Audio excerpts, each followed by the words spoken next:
ہر قسم کی حمد، تعریف، کبریائی، بزرگی، بڑائی خالق کائنات، مالک ارض و سماء اللہ رب العالمین کی ذات اقدس و اطہر کے لیے، جو پوری کائنات کا خالق، مالک، رازق ہے، جس نے کائنات کو تخلیق فرمایا، کائنات کی ساری مخلوقات کو تخلیق فرمایا، جو کائنات کی تمام مخلوقات کا رازق بھی ہے، مالک بھی ہے، جو حی قیوم ہے، جو لا تأخذہ سنۃ ولا نوم ہے، جس کی ہزاروں مخلوقات ہیں، ہزاروں مخلوقات کو جو دیکھنے والا بھی ہے اور اپنی مخلوقات کو آنکھوں کی نعمت سے بھی نوازا ہوا ہے۔ بے شمار درود السلام امام الانبیاء، خاتم الانبیاء، امام النبیین، شفیع المذنبین، امام المتقین، امام الصالحین، حضرت محمد الرسول اللہ صلی اللہ علیہ وآلہ وسلم کی ذات مقدس و مطہر و منزہ و معلیٰ کے لیے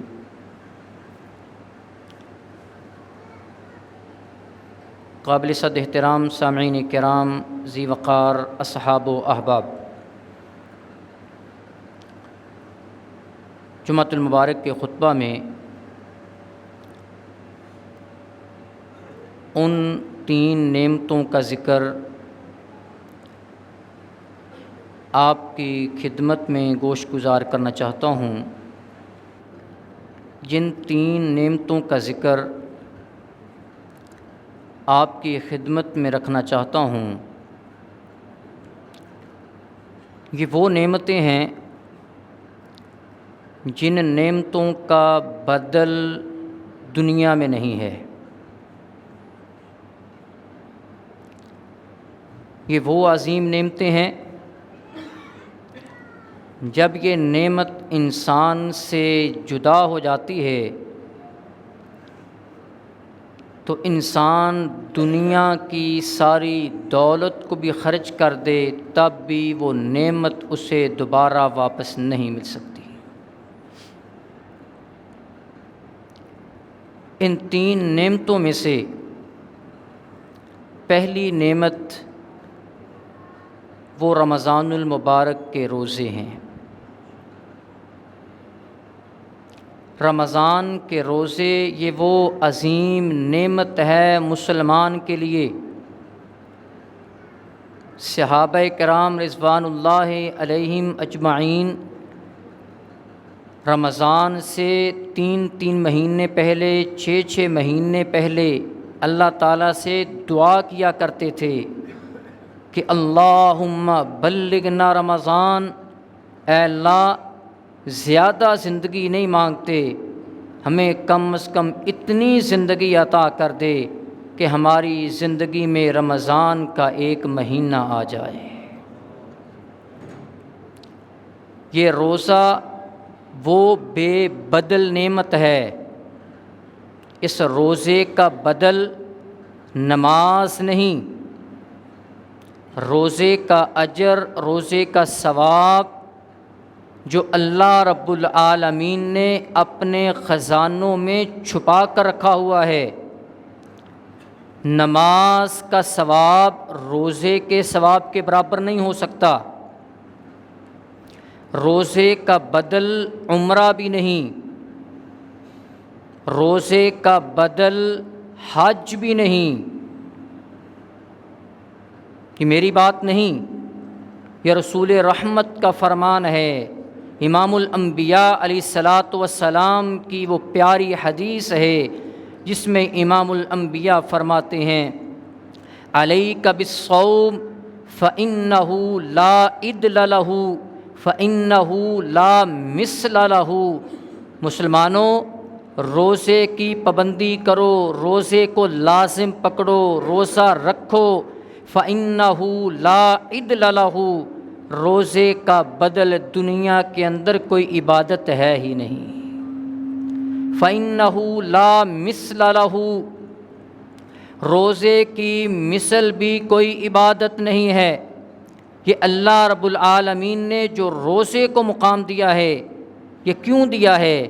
کیونکہ امام الانبیاء علیہ السلام فرماتے ہیں کہ اللہ رب العالمین فرماتا ہے، حدیث قدسی ہے کہ الصوم لی وانا اجزی بہ، روزہ بندہ مومن میرے لیے رکھتا ہے اور اس کی جزا بھی میں خود عطا کروں گا۔ اور بعض نے دوسرے اعراب کے ساتھ اس کو پڑھا ہے کہ الصوم لی وانا اجزی بہ، بندہ مومن نے روزہ میرے لیے رکھا ہے، اس روزے کا اجر رب تعالی فرماتے ہیں بندہ مومن کے لیے میں خود بن جاتا ہوں۔ امام محمد بن صالح العثیمین سعودی عرب کے بہت بڑے عالم ہیں، ایک حدیث کی شرح میں وہ لکھتے ہیں، وہ حدیث جس میں آتا ہے کہ جب قیامت کا دن ہوگا اس وقت انسان کے پاس نماز بھی ہوگی، روزہ بھی ہوگا، زکوٰۃ بھی ہوگی، صدقہ خیرات بھی ہوگا، عمرہ ہوگا، حج ہوگا، یہ ساری عبادات ہوں گی۔ اس کے ساتھ کچھ لوگ آئیں گے اور وہ آ کر مطالبہ کریں گے کہ اس بندے نے جھوٹ بولا تھا، اس نے ہم سے دھوکہ کیا تھا، اس نے تہمت لگائی تھی، اس نے گالی دی تھی۔ تو اللہ تعالیٰ اس آدمی کی نماز کی نیکیاں اس آدمی کو دے دے گا جسے گالی دی گئی ہوگی، اس کے عمرے کی نیکیاں اللہ تعالیٰ اسے دے دے گا جس کے ساتھ اس نے فراڈ کیا ہوگا، دھوکہ دیا ہوگا۔ ساری عبادات کی نیکیاں اس کے حقوق العباد کی تلفی کو پورا کرنے کے لیے، حقوق العباد کی تلافی کے لیے نماز، عمرہ، صدقہ، زکوٰۃ، دیگر نیکیاں اس کو دے دی جائیں گی۔ امام محمد بن صالح العثیمین فرماتے ہیں صرف ایک عبادت ہوگی جس عبادت کی نیکیاں حقوق العباد کے زمرے کے اندر اس مظلوم کو نہیں دی جائیں گی، اور وہ عبادت انسان کا روزہ رکھنا ہے۔ اور ساتھ دلیل دی، فرمایا کیوں؟ کیونکہ اللہ تعالیٰ نے فرمایا ہے کہ الصوم لی، یہ روزہ اللہ کے لیے ہے، وانا اجزی بہ، اللہ تعالیٰ نے اس روزے کا اجر ثواب خود دینا ہی دینا ہے، یہ روزے کی نیکیاں گالیوں کا بدل بھی نہیں ہو سکتی۔ اور اسی لیے امام ابن جوزی رحمۃ اللہ علیہ فرماتے ہیں، فرمایا کہ لو قیل لأہل القبور تمنوا، کہ روزہ وہ بے مثل اور بے بدل عبادت ہے، وہ عظیم نعمت ہے کہ اس کا بدل کوئی نہیں۔ اگر قبر والوں کو اٹھا کر ان سے کہا جائے کہ دنیا کی زندگی کے بارے میں آپ کی کوئی خواہش ہو، لو قیل لأہل القبور تمنوا، اہل قبور سے اگر کہا جائے کہ دنیا کی زندگی کے بارے میں تمہاری خواہش ہو، لتمنوا یوما من رمضان، تو وہ تمنا کریں گے کہ کاش کہ ہماری زندگی میں رمضان المبارک کا ایک روزہ آ جائے، کہ وہ عظیم نعمت، وہ بے بدل نعمت۔ لیکن آج ہم اس عظیم نعمت کو عام سمجھتے ہوئے تھوڑی سی وجہ سے، تھوڑی سی بیماری کی وجہ سے، تھوڑے سے کام کی وجہ سے، کاروبار کی وجہ سے ہم اس نعمت سے محروم کر لیتے ہیں اپنے آپ کو۔ یہ تو بہت بڑی بے بدل نعمت ہے، اس کا بدل بھی کوئی نہیں، اس کا مثل بھی کوئی نہیں۔ اور دوسری عظیم نعمت جس کا بدل بھی نہیں اور جس کی مثل بھی نہیں، وہ اللہ تعالیٰ کی طرف سے بندہ مومن کو ملنے والی جو نعمت ہے، جسے اللہ تعالیٰ توفیق دے دے اپنے گھر مسجد میں بیٹھ کر عبادت کرنے کی۔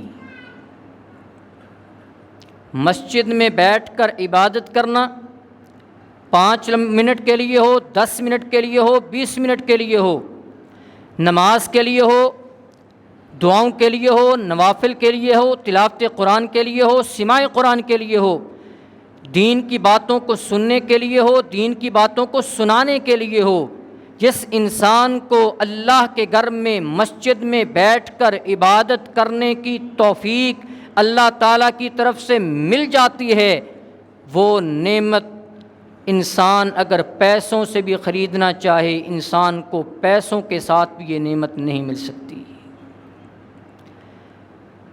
گھنٹوں انسان چوک میں بیٹھا رہے، اس کے مقابلے میں 1 منٹ اگر اس نے اللہ کے گھر میں مسجد میں گزارا ہے، عبادت کی ہے، اس 1 منٹ کا برابر اس کا چوک میں گھنٹوں بیٹھنا وہ برابر نہیں ہو سکتا۔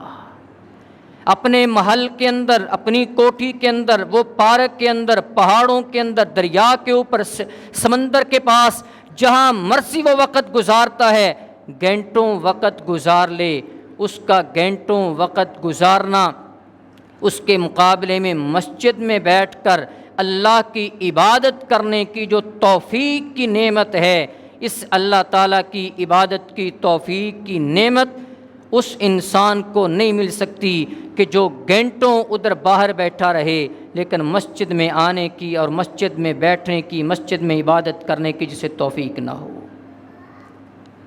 اور اس توفیق کو اور اس نعمت کو اس وقت 4 چاند لگ جاتے ہیں کہ جب انسان اللہ کے گھر میں ہو، اور اللہ کے گھر میں صرف نہیں بلکہ انسان نماز پڑھنے کے لیے مسجد میں بیٹھا ہو۔ اللہ کے گھر میں بیٹھنے کا کوئی ذاتی مقصد نہیں، اللہ کے گھر میں بیٹھنے کا مقصد ہے نماز کو ادا کرنا۔ اور پھر یہ 6 قسم کی سعادتیں، 6 قسم کی سعادتیں خصوصی طور پر اس رمضان میں، رمضان المبارک کے بابرکت مہینے میں 6 قسم کی اکٹھی خصوصیات، 6 قسم کی اکٹھی سعادتیں، یہ صرف اور صرف انسان اس کو مل سکتی ہیں جو مسجد میں آتا ہے، اس کے علاوہ کسی انسان کو یہ 6 سعادتیں اکٹھی نہیں مل سکتی۔ کون سی سعادت؟ انسان کا مسجد میں بیٹھنا، پہلی سعادت۔ دوسری سعادت وہ نماز کا ادا کرنا۔ تیسری سعادت نماز کو پہلی صف میں ادا کرنا۔ چوتھی سعادت کہ نماز کے اندر قرآن کی تلاوت کرنا۔ پانچویں سعادت کہ انسان نے روزہ رکھا ہو، روزہ بھی رکھا ہے، نماز پڑھ رہا ہے، پہلی صف میں پڑھ رہا ہے، نماز میں قرآن کی تلاوت کر رہا ہے۔ اور چھٹی سعادت اگر اس انسان کو، اگر یہ انسان بندہ مومن اعتکاف میں بیٹھا ہو تو یہ 6 سعادتیں دنیا کے کسی کونے کے اندر بھی آپ کو اکٹھی نہیں مل سکتی جو اس بندہ مومن کو ملتی ہیں جسے اللہ تعالیٰ اپنے گھر میں بیٹھ کر عبادت کرنے کی توفیق عطا کر دیتا ہے۔ اللہ تعالیٰ کے گھر میں بیٹھنا، مسجد میں وقت گزارنا، مسجد میں بیٹھنا، یہ کتنا بڑا اللہ رب العالمین کا احسان، یہ تو اللہ رب العالمین کا اتنا بڑا احسان ہے۔ نبی علیہ الصلوۃ والسلام فرماتے ہیں من غدا او راح الی المسجد اعد اللہ لہ نزلا من الجنہ، جو انسان صبح کے وقت یا شام کے وقت اللہ کے گھر کا رخ کرتا ہے، مسجد میں آتا ہے اور مسجد میں آ کر وہ اللہ تعالیٰ کی عبادت کرتا ہے، صبح آتا ہے، شام آتا ہے، نمازیں ادا کرتا ہے، اعد اللہ نزلا فی الجنہ، اللہ رب العالمین ایسے آدمی کی جنت کے پھلوں کے ساتھ مہمان نوازی فرماتے ہیں۔ ہم کہتے ہیں فلاں نے میری مہمان نوازی کی، فلاں نے میری دعوت کی، فلاں نے افطاری کی دعوت دی، بڑی سعادتیں ہیں، فلاں آدمی نے کی، فلاں آدمی نے کی۔ اس آدمی سے بڑا خوش قسمت کون ہے کہ جسے اللہ تعالیٰ اپنے گھر میں آنے کی توفیق دے دیتا ہے، اور صرف توفیق نہیں بلکہ اللہ تعالیٰ خود اس کی مہمان نوازی کا انتظام بھی فرما دیتا ہے۔ حضرات، اگر اس کے ساتھ ساتھ انسان کو اعتکاف کی جو صلاحیت مل جائے، اعتکاف کی توفیق مل جائے، یہ اعتکاف بیٹھنا اللہ کے گھر میں رمضان کے مہینے میں کتنا بڑا ثواب، نبی علیہ الصلوۃ والسلام فرماتے ہیں اس ثواب کو الفاظ میں بیان نہیں کیا جا سکتا۔ رمضان المبارک میں اللہ کے گھر میں مسجد میں اعتکاف بیٹھنا، اس کے ثواب کو الفاظ میں بیان نہیں کیا جا سکتا، صرف اندازہ لگایا جا سکتا ہے۔ اندازہ کیسے لگایا جا سکتا ہے؟ نبی علیہ السلام نے فرمایا کہ جو انسان مسجد میں آتا ہے، مسجد میں آنے کا مقصد کیا ہے؟ لا یرید الا ان یتعلم خیرا او یعلمہ، اس کا ارادہ اچھائی کی باتوں کو سننے کا ہے، اچھائی کی باتوں کو سنانے کا ہے، اچھائی کی باتوں کو سیکھنے کا ہے، اچھائی کی باتوں کو سکھلانے کا مقصد ہے۔ کان لہ کاجر حاج التام، اللہ رب العالمین اس انسان کو مکمل حج کا ثواب عطا کرتے ہیں۔ صحیح حدیث ہے۔ اب اس سے اندازہ لگائیں، جو انسان چند منٹ کے لیے مسجد میں آیا نیک بات کو سیکھنے کے لیے، قرآن کی بات کو سیکھنے کے لیے، حدیث کی بات کو سیکھنے کے لیے، اسے مکمل حج کا ثواب ملتا ہے۔ لیکن جو انسان 10 منٹ کے لیے نہیں بلکہ 10 دن کے لیے اپنے آپ کو اللہ کے گھر میں اللہ کے آگے سپرد کر دیتا ہے کہ اللہ دنیا کے سارے کام چھوڑ کر، سارے رشتے تعلق چھوڑ کر، دوستوں کی مجلسوں کو چھوڑ کر، بیوی بچوں کو چھوڑ کر، بھائیوں کو چھوڑ کر، کام کاج کو چھوڑ کر، ہر دنیا کی نمائش کو چھوڑ کر، اے اللہ میں تیرے گھر میں آ چکا ہوں۔ جو 10 دن اعتکاف کی نیت سے مسجد میں گزارتا ہے، آپ ذرا اندازہ لگائیے اس انسان کو کتنے حجوں کا ثواب ملتا ہوگا۔ اور پھر صرف یہیں پہ نہیں، جو انسان اعتکاف کرے گا مسجد میں بیٹھے گا، ظاہر ہے جب صبح فجر کی نماز ادا کرے گا، فجر کی نماز کے بعد وہ ذکر و اذکار کرے گا، کب تک؟ جب تک کہ سورج طلوع نہیں ہوتا۔ سورج طلوع ہوگا تو 2 رکعت نوافل ادا کرے گا۔ اور نبی علیہ الصلوۃ والسلام نے فرمایا کہ جو انسان فجر کی نماز جماعت کے ساتھ ادا کرے، اس کے بعد ذکر و اذکار میں وہیں پہ بیٹھ جائے، کس وقت تک؟ جب تک کہ سورج طلوع نہ ہو جائے۔ جب سورج طلوع ہو جائے، سورج طلوع ہونے کے بعد 2 رکعت نفل ادا کر لیتا ہے، نبی علیہ الصلوۃ والسلام نے فرمایا اللہ رب العالمین اسے مکمل حج کا ثواب عطا کرتے ہیں۔ اب صبح کی نماز 2 رکعتیں پڑھنے سے بھی حج کا ثواب، اور ادھر خیر کی باتیں سیکھ رہا ہے، جمعے کی صورت میں سیکھ رہا ہے، درس کی صورت میں سیکھ رہا ہے، قرآن کا ترجمہ پڑھ کر سیکھ رہا ہے، ادھر بھی وہ حج کا ثواب۔ اب اعتکاف میں بیٹھنے والا جب اعتکاف کو مکمل کرتا ہے، آپ اندازہ لگائیے کہ وہ کتنے حجوں کا ثواب 10 دنوں کے اندر وہ اپنے دامن میں سمیٹ کر گھر جاتا ہے۔ اور پھر نبی علیہ الصلوۃ والسلام نے فرمایا من اعتکف یومن،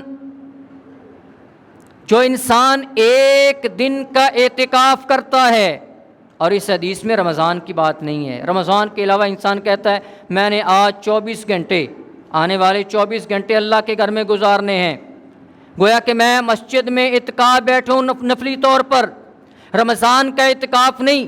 جو انسان نفلی طور پر رمضان کے علاوہ جو 1 دن کا اعتکاف اللہ کے گھر میں کرتا ہے، اپنا 1 دن 24 گھنٹے اللہ کے لیے وقف کر دیتا ہے، نبی علیہ الصلوۃ والسلام نے فرمایا جعل اللہ بینہ و بین النار 3 خنادق، اللہ رب العالمین اس آدمی کے درمیان اور جہنم کی آگ کے درمیان 3 خندقوں کا فاصلہ کر دیتا ہے۔ 1 خندق کی مسافت، 1 خندق کی دوری زمین و آسمان کے خلا کے برابر ہے۔ گویا کہ جو 1 دن کا نفلی اعتکاف، اس کا اتنا اجر و ثواب کہ جہنم کی آگ سے زمین و آسمان کے خلا کے 3 گنا برابر وہ جہنم کی آگ سے دور کر دیا گیا۔ مگر جو انسان رمضان کے مہینے میں روزہ بھی رکھا ہو، اور جس مہینے کے اندر نفل کا ثواب فرائض کے برابر، فرائض کا ثواب 70 گنا 700 گنا انسان کی نیت کے مطابق اس مہینے کے اندر ایک دن نہیں، جو 10 دن مکمل عشرہ اللہ کے گھر میں مسجد میں بیٹھتا ہے، اللہ کے لیے ایک 10 دن وقف کر دیتا ہے، ذرا اندازہ لگائیے وہ انسان جہنم کی آگ سے کتنا دور ہو جائے گا اور جنت کے کتنا قریب ہو جائے گا۔ یہ وہ عظیم نعمت مسجد کی، مسجد کے ساتھ تو دل لگانا، محبت کرنا، یہ تو بندہ مومن کے ایمان کی نشانی ہے۔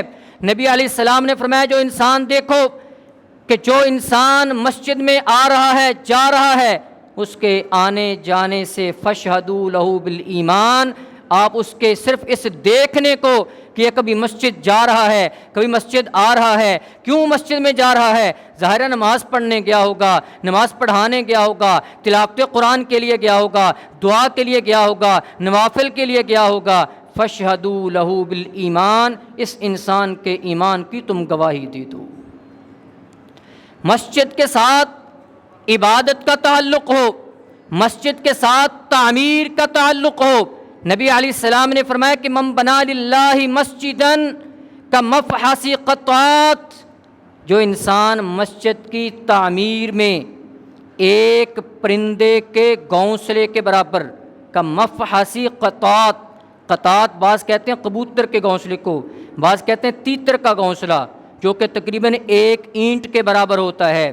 جو انسان اللہ کے لیے گھونسلے کے برابر، پرندے کے گھونسلے کے برابر مسجد کی تعمیر میں حصہ لیتا ہے، بن اللہ لہ بیتا فی الجنہ، اللہ رب العالمین اس آدمی کا محل بھی جنت میں تیار کر دیتے ہیں۔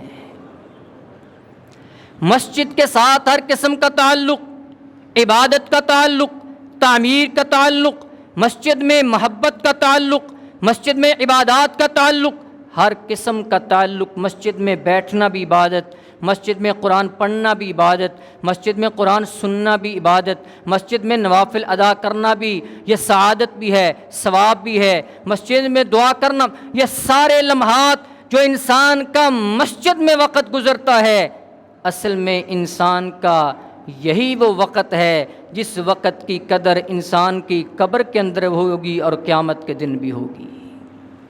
کہ 2 عظیم نعمتیں، ایک روزہ جس کا لا عدل لہ، جس کا بدل بھی کوئی نہیں اور جس کی مثل بھی کوئی نہیں، اور دوسرا مسجد میں بیٹھ کر عبادت کرنے کی توفیق، یہ وہ نعمت ہے جس کا بدل کسی کو نہیں ملتا۔ ہر انسان مسجد میں بیٹھ کر عبادت نہیں کر سکتا۔ میں اپنے گھر میں کس کو آنے کی دعوت دوں گا؟ جس کے ساتھ میرا کوئی تعلق ہوگا۔ جس کو میں اپنے گھر میں نہیں لانا چاہتا وہ زبردستی میرے گھر میں داخل نہیں ہو سکتا۔ تو اللہ کے گھر میں وہی آتا ہے جسے اللہ تعالیٰ توفیق عطا کرتے ہیں۔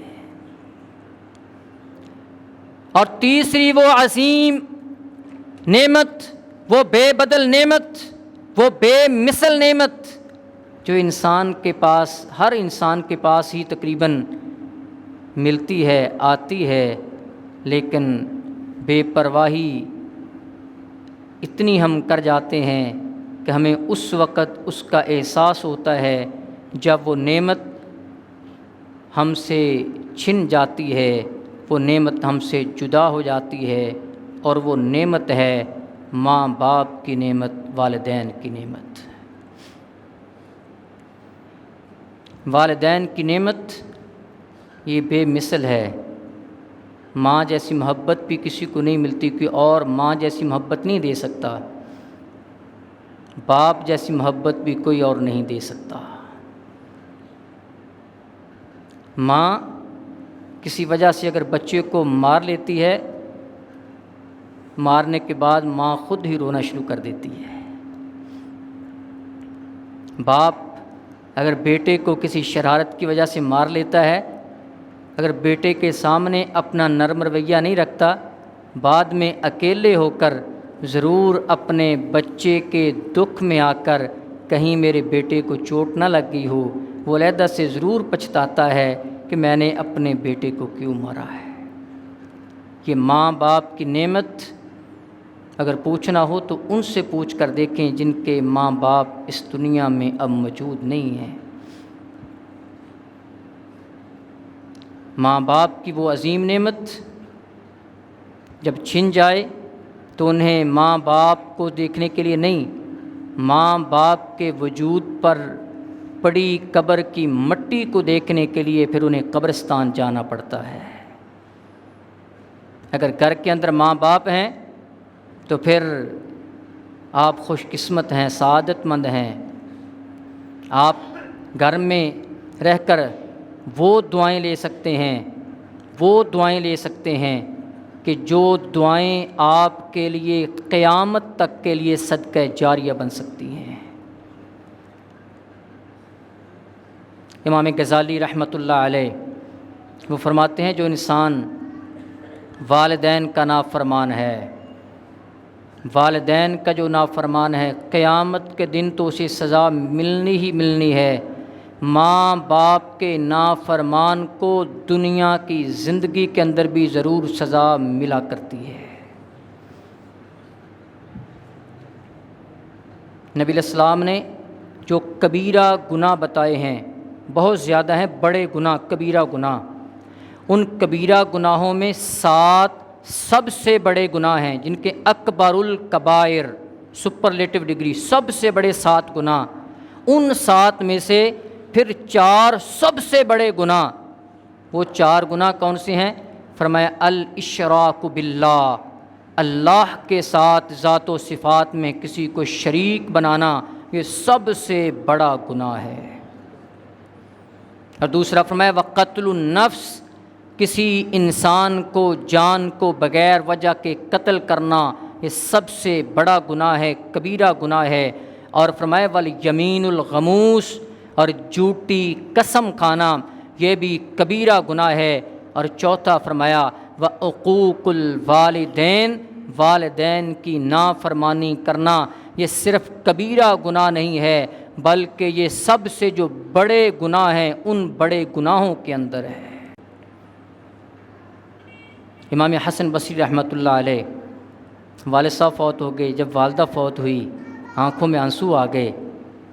آخر والدہ تھی، پوچھا کہ امام صاحب آپ کی آنکھوں میں بھی آنسو آ گئے ہیں؟ کہا آنسو اس لیے آئے ہیں، میرے پاس اللہ تعالیٰ نے جنت کے 2 دروازے دیے تھے، آج جنت کے دونوں دروازے میرے لیے بند ہو چکے ہیں۔ آج کون ہوگا کہ جو میرے لیے دعائیں کیا کرے گا، جس کی ہر سانس میں ہر سانس میں اولاد کے لیے دعا ہے؟ آج وہ دونوں رشتے مجھ سے رخصت ہو چکے ہیں، وہ دونوں رشتے آج مجھے نظر نہیں آتے۔ ماں باپ کا نافرمان، ماں باپ کا نافرمان، ماں باپ کا نافرمان، باپ کا نافرمان خصوصی طور پر۔ اور بسا اوقات ہمارے ہاں جو معاشرے میں چلتا ہے کہ عظمت ماں، شان ماں، اس میں کوئی شک نہیں، ماں کی عظمت احادیث میں بہت بیان ہوئی ہے، باپ کی عظمت قرآن کریم کے اندر بہت زیادہ بیان ہوئی ہے۔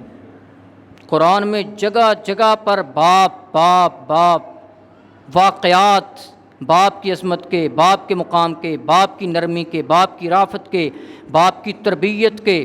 قرآن کریم میں متعدد مقامات پر باپ کا ذکر ہے، احادیث میں متعدد مقامات پر ماں کا ذکر ہے۔ گویا کہ قرآن و حدیث کے اندر ماں باپ کی اہمیت، ماں باپ کی شان، ماں باپ کی اولاد کے ساتھ تعلق، سلوک، وَقَضَىٰ رَبُّكَ أَلَّا تَعْبُدُوا إِلَّا إِيَّاهُ وَبِالْوَالِدَيْنِ إِحْسَانًا۔ آخر پہ فرمایا کہ اِمَّا يَبْلُغَنَّ عِندَكَ الْكِبَرَ أَحَدُهُمَا أَوْ كِلَاهُمَا فَلَا تَقُل لَّهُمَا اُف۔ ماں باپ کو اپنے پہلو اکڑ کر نہیں رہنا، ماں باپ کے ادب کے خلاف ہے۔ ماں باپ کے سامنے اکڑ کر چلنا بھی نہیں ہے۔ ماں باپ کے سامنے وَاخْفِضْ لَهُمَا، دنیا کے کسی انسان کے سامنے جھکنا جائز نہیں ہے، مخلوق کے سامنے جھکنا جائز نہیں ہے، مخلوق کے سامنے جھکنا جائز نہیں، جھکنا صرف اللہ کے آگے چاہیے۔ مخلوق کے سامنے جھکنا شرک میں آتا ہے۔ لیکن جھکنے کی تھوڑی سی جو کیفیت ہے کہ اپنے کندھوں کو جھکانا، یہ صرف اور صرف ایک رشتے کے لیے کہا گیا ہے کہ وہ ماں باپ ہیں، کہ ماں باپ کے سامنے اپنے کندھوں کو پھیلا کر نہیں، بلکہ وَخْفِضْ لَهُمَا جَنَاحَ الذُّلِّ مِنَ الرَّحْمَةِ، نرمی کے ساتھ اپنے کندھوں کو جھکا کر اپنے والدین کے سامنے کھڑے ہونا ہے۔ باپ کا جو نافرمان ہے، قرآن کہتا ہے سورۃ ہود 12واں پارہ، باپ کا نافرمان ہے، رب کائنات نے باپ کے نافرمان کو باپ کی آنکھوں کے سامنے پانی کے اندر غرق کر کے رکھ دیا۔ نوح علیہ السلام کا بیٹا، نوح علیہ السلام کیا کہتے ہیں؟ یا بنیا ارکب معنا، اے بیٹا میری بات مان لے۔ بیٹا کہتا ہے ابو جان تیری بات کو نہیں ماننا۔ باپ کہہ رہا ہے بیٹا میری بات کو مان لے، میرے پاس آ جا۔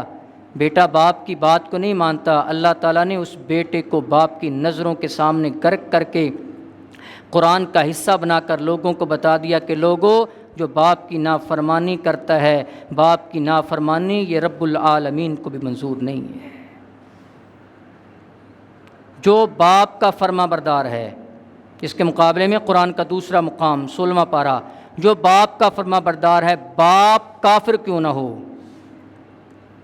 آج تو کہہ دیتے ہیں جی باپ ہمارا سخت ہے، ترش ہے، سختی ہے اس کے اندر، وہ الفاظ ایسے استعمال کرتا ہے۔ میں کہتا ہوں باپ کافر کیوں نہ ہو، باپ کافر بھی ہے تب بھی فرما برداری کرنی ہے، جائز کام اس کے ماننے ہیں، جائز کام کی تابع داری کرنی ہے، فرما برداری کرنی۔ باپ کافر بھی ہو اس کی فرما برداری بھی کرنی ہے۔ کافر باپ کی فرما برداری جس نے کی، جناب ابراہیم علیہ السلام نے، اللہ تعالیٰ نے جد الانبیاء، انبیاء کا باپ بنا دیا۔ باپ کا نافرمان دنیا کے اندر بھی آخرت کے اندر بھی ذلیل و رسوا، باپ کا فرما بردار دنیا کے اندر بھی معزز ہے، قیامت کے دن بھی اللہ کی بارگاہ میں معزز ہوگا۔ یہ ماں باپ کا ہی وہ رشتہ ہے کہ جس ماں باپ کی اولاد کی جدائی کے موقع پر جو ماں باپ کے دل کی کیفیت بنتی ہے، ماں باپ کے دل کی کیفیت جب اولاد کی جدائی ہوتی ہے، اللہ تعالیٰ نے اس کا ذکر بھی قرآن کریم کے 20ویں پارے میں کر دیا ہے۔ موسیٰ علیہ السلام کی والدہ نے اپنے معصوم بیٹے کو دریا کی نظر کر دیا اللہ تعالیٰ کے حکم سے، لیکن دل بے چین، اب دل کی بے قراری کو کوئی نہیں دیکھ سکتا تھا، لیکن اللہ تعالیٰ نے بیان فرما دیا وَأَصْبَحَ فُؤَادُ أُمِّ مُوسَىٰ فَارِغًا، کہ موسیٰ علیہ السلام کی والدہ اپنے بیٹے کو اللہ کے حکم سے وہاں دریا کے سپرد کر کے بے چین ہو جاتی ہے، بے تاب ہو جاتی ہے، بے قرار ہو جاتی ہے، قیامت تک کے لیے قرآن کا حصہ بنا دیا کہ بیٹوں کی جدائی یہ ماں کی مامتا ہی برداشت کرتی ہے، لیکن ماں کے دل کو کبھی سکون نہیں ملتا اپنے بیٹے اور بیٹی کی جدائی کو دیکھ کر۔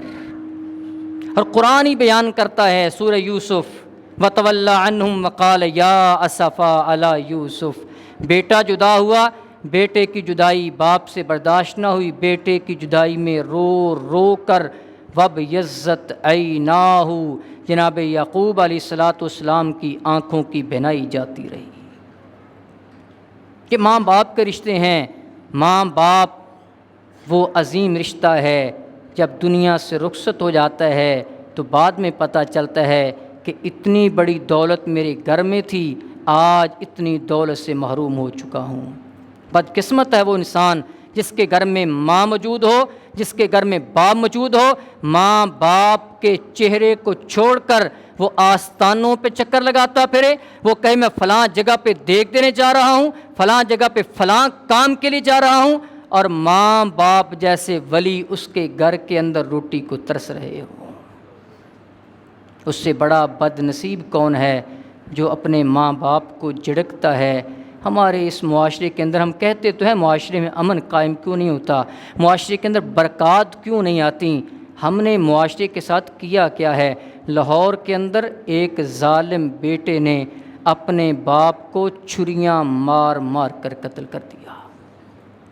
جوہر ٹاؤن کے ایک بدقسمت بیٹے نے اپنے باپ کو اپنے دوستوں سے مل کر وراثت کی خاطر، مال کی خاطر، مال کے تنازع میں اپنے باپ کو اپنے دوستوں کے ساتھ مل کر قتل کر دیا۔ اور حیدرآباد کے اندر ایک بدقسمت بیٹے نے اپنے 81 سال کے بیٹے کو گھر میں قتل کیا۔ قتل کرنے کے بعد اس کے جسم کے ٹکڑے ٹکڑے کیے اور شاپروں کے اندر وہ ٹکڑے ڈال کر گھر کے صحن کے اندر اس کو دفنا دیا۔ بعد میں تعفن پھیلنے کی وجہ سے جب تفتیش ہوئی تب پتہ چلا کہ اس ظالم اور درندے نے اپنے باپ کو قتل کیا ہے۔ یہ ماں باپ کے ساتھ ہمارے معاشرے کے اندر، ہمارے گھروں کے اندر سلوک، اور ہم کہیں کہ ہمارے معاشرے کے اندر برکات کیوں اٹھ گئیں، ہمارے معاشرے میں، ہمارے گھروں میں سکون کیوں نہیں؟ اولاد کماتی ہے، کہتے جی برکت نہیں آتی، برکت نہیں آتی، برکت نہیں آتی۔ برکت کہاں سے آ جائے؟ برکتوں والوں کو تو ہم روٹ کر دیکھتے ہیں، ہماری نظر ماں باپ کی طرف محبت والی تو پڑتی ہی نہیں ہے۔ یہ ماں کا احترام، والد کا احترام، یہ تو اللہ رب العالمین نے اپنی توحید کے ساتھ بیان فرمایا ہے۔ اللہ رب العالمین نے ماں کے قدموں تلے جنت کو رکھ دیا ہے۔ ماں کے قدموں تلے جنت، تو ماں کے سر کا مقام کیا ہوگا؟ ماں کے قدموں تلے جنت ہے تو ماں کے سر کا مقام کیا ہوگا؟ اور تابش نے لکھا ہے نا کہ ایک مدت سے میری ماں سوئی نہیں تابش، ایک مدت سے میری ماں سوئی نہیں تابش، میں نے ایک بار کہا تھا مجھے ڈر لگتا ہے۔ بیٹے نے ماں سے کہا کہ امی جان میں آپ کا حق ادا کرنا چاہتا ہوں، آپ نے اتنی تکلیفیں برداشت کی ہیں، حق ادا کرنا چاہتا ہوں۔ بیٹا جوان ہے، ماں نے کہا حق ادا کرنا چاہتا ہے، ٹھیک ہے، آج تو نے میرے ساتھ میرے کمرے میں لیٹنا ہے۔ بیٹا لیٹا، ابھی نیند آئی ہے، ماں نے کہا بیٹا اٹھ۔ ماں کیا بات ہے؟ کہا تو نے حق ادا کرنا، جا میرے لیے پانی لے کر آ۔ پانی لے کر آیا، تھوڑا سا پانی پیا، بستر کے اوپر باقی پانی انڈیل دیا۔ ماں یہ کیا کیا؟ کہا تو نے حق ادا کرنا ہے نا، اب اسی گیلے بستر پر تو لیٹ، ابھی آنکھ لگی ہے۔ پھر کہا بیٹا اٹھ۔ ماں کیا بات ہے؟ ماں پانی لے کر آ۔ پانی لے کر آیا، تھوڑا سا پیا، پھر جو خشک رہ گیا تھا اس کے اوپر بھی پانی پھینک دیا۔ ماں یہ کیا ہے؟ رات کے 12 بج گئے ہیں، میرے بستر کو گیلا کیے جا رہی ہے، یہ کیا معاملہ؟ کہا ماں کا حق ادا کرنا ہے نا۔ تھوڑی سی آنکھ لگی، پھر اٹھایا، کہا جاؤ پانی لے کر، پانی لے کر آیا۔ ماں نے تھوڑا سا پانی پیا، باقی سارا پانی اس کے کپڑوں کے اوپر پھینک دیا، کپڑے بھی گیلے کر دیے۔ ماں یہ کیا ہے؟ 3 مرتبہ برداشت نہیں ہوا، ماں کو بولنا شروع کر دیا، بد زبانی شروع کر دی، گالی گلوچ۔ ماں 2 بج چکے ہیں، نہ مجھے تو سونے دیتی ہے، نہ تجھے نیند آتی ہے، نہ تو مجھے سونے دیتی ہے۔ کہا ماں کا حق کدھر گیا؟ میں تو 5 دفعہ راتوں کو اٹھ کر تجھے تیرے کپڑوں کو بھی تبدیل کیا کرتی تھی، تجھے میں خشک جگہ پر بھی لٹایا کرتی تھی، گیلی جگہ پہ میں خود لیٹ جایا کرتی تھی۔ ماں باپ یہ وہ عظیم نعمت ہے جن کے پاس موجود ہے، ان کی قدر کیجیے، احترام کیجیے، ادب کیجیے، خدمت کیجیے۔ ماں باپ کے ادب و احترام کے اندر ہی ہمارا ادب و احترام ہے۔ رضا الربی فی رضا الوالد و سخط الربی فی سخط الوالد۔ والد ناراض ہے تو رب فرماتے ہیں، نبی علیہ السلام فرماتے ہیں رب ناراض ہو جاتا ہے، والد راضی ہے تو اللہ رب العالمین بھی اس انسان پر راضی ہو جاتے ہیں۔ اللہ رب العالمین ہمیں ان 3 نعمتوں سے صحیح طرح مستفید ہونے کی توفیق نصیب فرمائے۔ رمضان کا روزہ اللہ رب العالمین ہمیں رکھنے کی توفیق نصیب فرمائے، جو رکھ رہے ہیں روزے کے حقوق ادا کرنے کی توفیق نصیب فرمائے، جو نہیں رکھ رہے اللہ رب العالمین روزے رکھنے کی توفیق نصیب فرمائے۔ اور دوسری نعمت مسجد میں بیٹھ کر عبادت کرنے کی توفیق اللہ رب العالمین ہر مسلمان کو نصیب فرمائے۔ اور تیسری نعمت جن کے والدین زندہ ہیں، والدین کی خدمت کرنے کی توفیق نصیب فرمائے۔ جن کے والدین دنیا سے رخصت ہو چکے ہیں، اللہ تعالیٰ ان کے والدین کی قبروں کو منور فرمائے۔ وما علینا الا البلاغ۔